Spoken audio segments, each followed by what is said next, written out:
हमारे जैसे श्री गुरु चरण सरोज रज निज मन मुकुर सुधार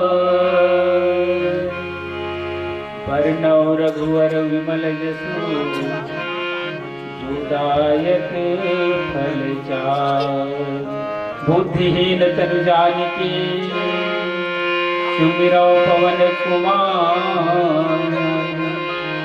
बल बुद्धि विद्या देहु मोहि हरहु कलेश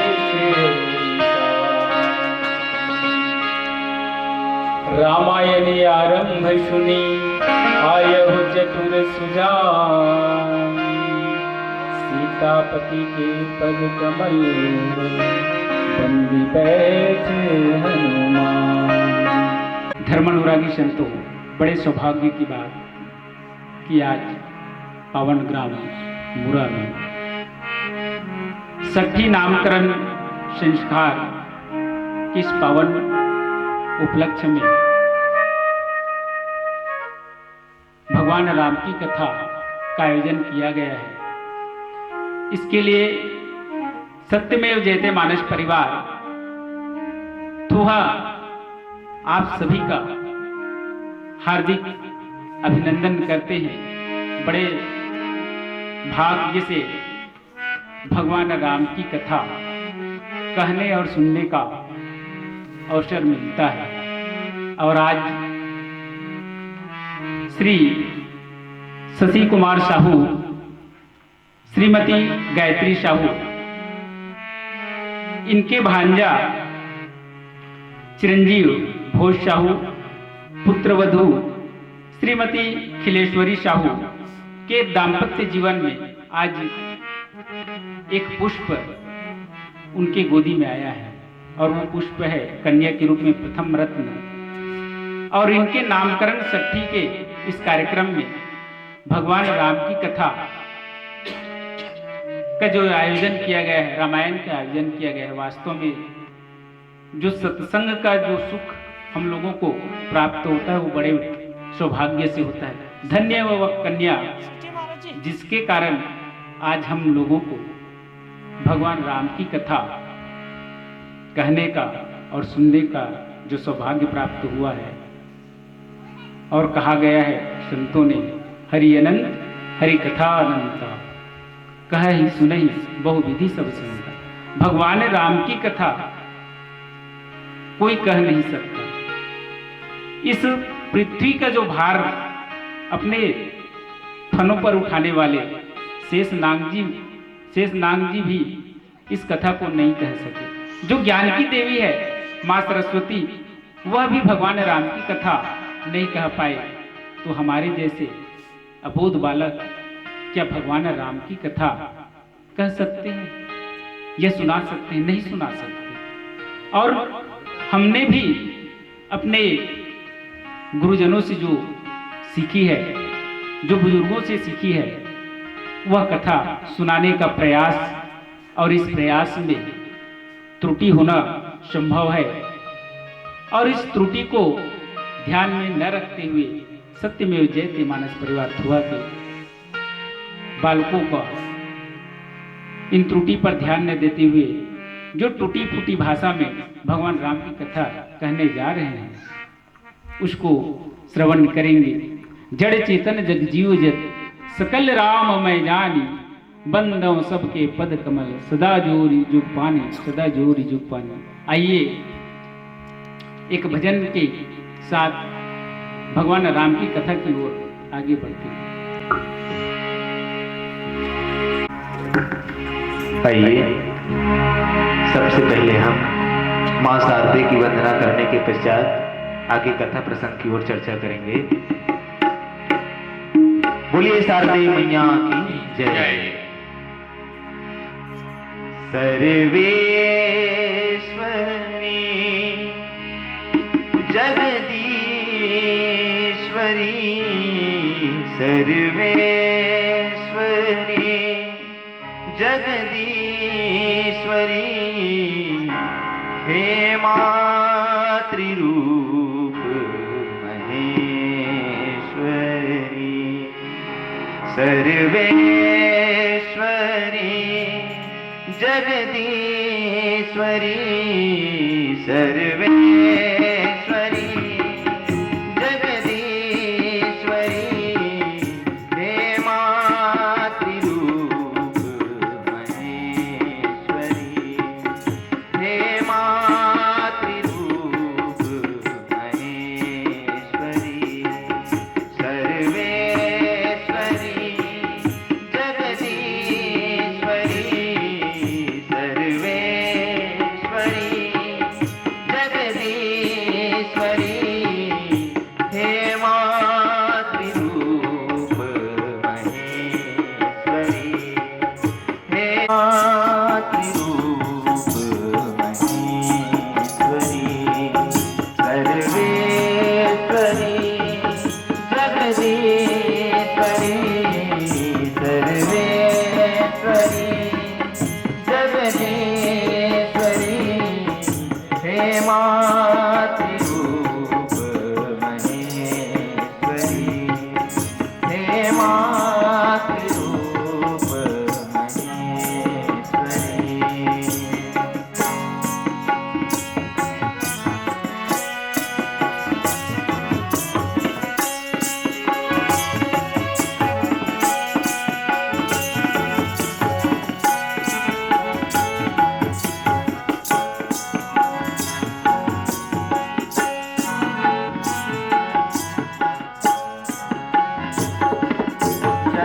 जगजीवनी संजीवनी समास जीवनेश्वरी जगजीवनी संजीवनी समास जीवनेश्वरी जगजीवनी संजीवनी समास जीवनेश्वरी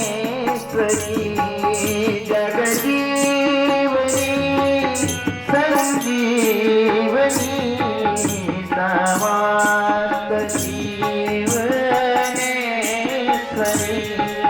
हे मातृरूप महेश्वरी हे मातृरूप महेश्वरी सर्वेश्वरी जगदीश्वरी सर्वेश्वरी जगदीश्वरी हे मातृरूप महेश्वरी हे मातृरूप महेश्वरी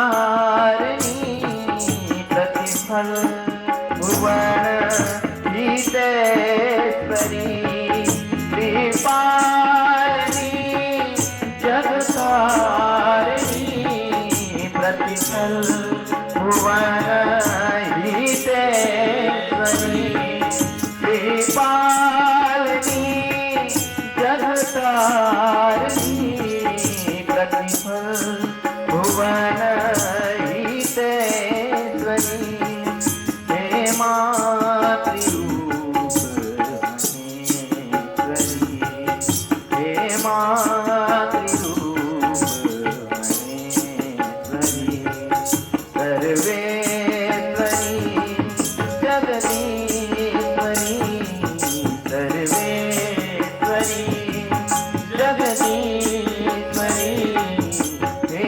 मातृरूप महेश्वरी हे मातृरूप महेश्वरी ममतामयी करुणामयी ममतामयी करुणामयी हे मातृरूप महेश्वरी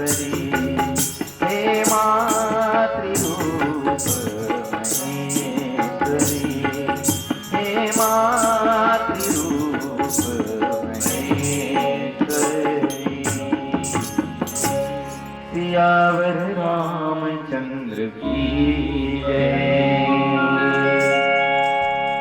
श्री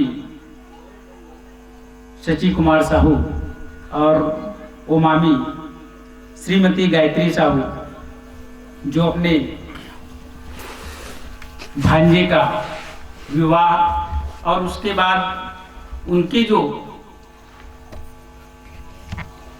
जीवन में जो पुत्री रत्न के रूप में जो आज